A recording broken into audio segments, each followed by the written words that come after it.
ஓம் சக்தி பராசக்தி.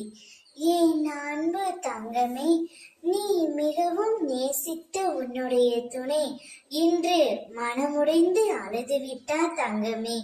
காரணத்தை சொன்னால் உன்னால் என்ன செய்ய முடியும் சொல். உன் துணை உன்னையே நினைத்து கொண்டு இருக்கின்றார். உன்னை விட்டு பிரிந்து சென்றதை நினைத்து அவர் மிகவும் வருந்திக் கொண்டு இருக்கின்றார். இன்று அந்த வருத்தத்தினால் அவருடைய கண்களில் கண்ணீர் வந்துவிட்டது தங்கமே.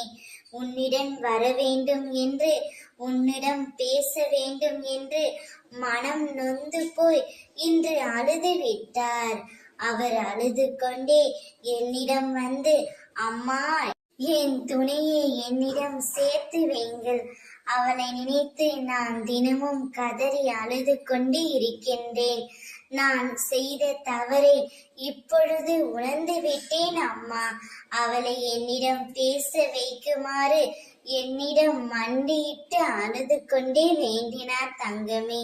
இப்பொழுது நான் என்ன செய்ய முடியும்? நீதான் உன் துணையிடம் சேர்ந்து வாழ வேண்டும். அவரே தான் செய்த தவறை உணர்ந்து உன்னிடம் மண்டியிட்டு மன்னிப்பு கேட்கும் பொழுது அந்த மன்னிப்பை நீ ஏற்றுக்கொள்ளத்தான் வேண்டும். காரணமே நீயாக இருக்கும்போது அவருக்கு ஆறுதலாகவும் நீயாகத்தான் இருக்க வேண்டும். அப்போதுதான் உங்கள் இருவர் வாழ்க்கையிலும் நன்றாக இருக்கும். இனி உன்னுடைய வாழ்க்கையில் நீ ஜெயிக்க போகின்றாய். இதுவரை நடந்த கசப்பான நிகழ்வுகளை எல்லாம் மறந்துவிட்டு இனி நடக்க போகும் நல்ல நிகழ்வுகளை மனதில் வைத்துக்கொண்டு வாழ்க்கையை வாழத் தொடங்கு தங்கமே. நான் இருக்கின்றேன். ஓம் சக்தி.